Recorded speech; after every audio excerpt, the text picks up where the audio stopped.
আসসালামু আলাইকুম। আজকে আমরা আসছি মনুতে। এটা হচ্ছে চণ্ডীরডর, মৌলভীবাজার জেলার কোলাউড়া উপজেলার চণ্ডীরডর। এ হচ্ছে অভিজ্ঞ শিকারী ফারুক ভাই। ফারুক ভাইয়ের পাশে আরেকজন। এটা হচ্ছে মনু নদী। আজকে এই সিজনে আমাদের দ্বিতীয় দিন মাছ শিকার। আমাদের পাশে এই পাশে আছে কাজল ভাই, আরেকজন অভিজ্ঞ শিকারী। ওই পাশে আছে আরেকজন ফারুক ভাই। সবাই মাছের আশায় বসে আছে, আমিও বসে আছি, দেখা যাক কি হয়। আজকে আমাদের টোপ হচ্ছে ভীমরুল। এই হচ্ছে ভীমরুলের ডিম। তারপরে হচ্ছে এই হচ্ছে ব্রেড, এটাতে হচ্ছে ব্রেড, পাউরুটি আর হচ্ছে পিঁপড়ার ডিম। মোটামুটি প্রস্তুতি নিয়েই এসেছি, অনেকেই প্রস্তুতি নিয়ে আসছে, দেখা যাক কি হয়।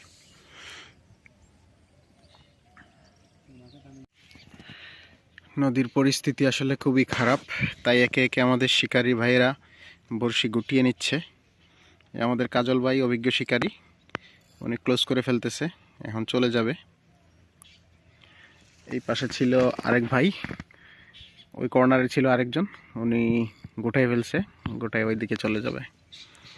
মাছের কোনো ওয়াশ দেখতে পাচ্ছি না, জাস্ট সময় কাটানোর জন্য বসা। মাছের কোনো ওয়াশ নাই, কোনো বাড়ি নাই।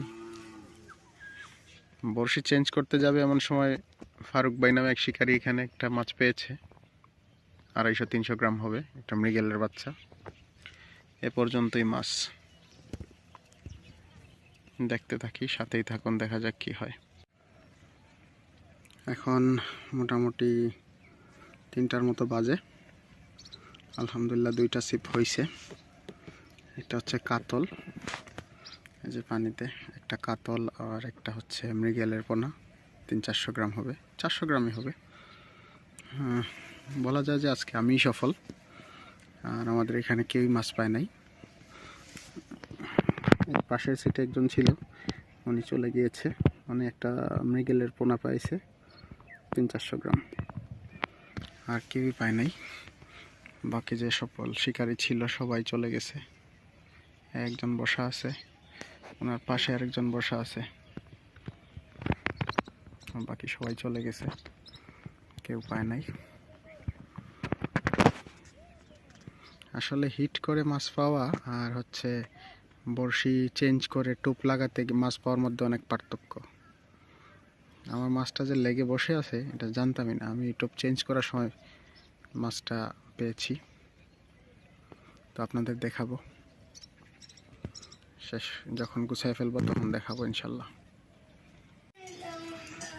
এই হচ্ছে আমার মাছ, এই 3টা মাছ সারাদিন অনেক পরিশ্রমের পর।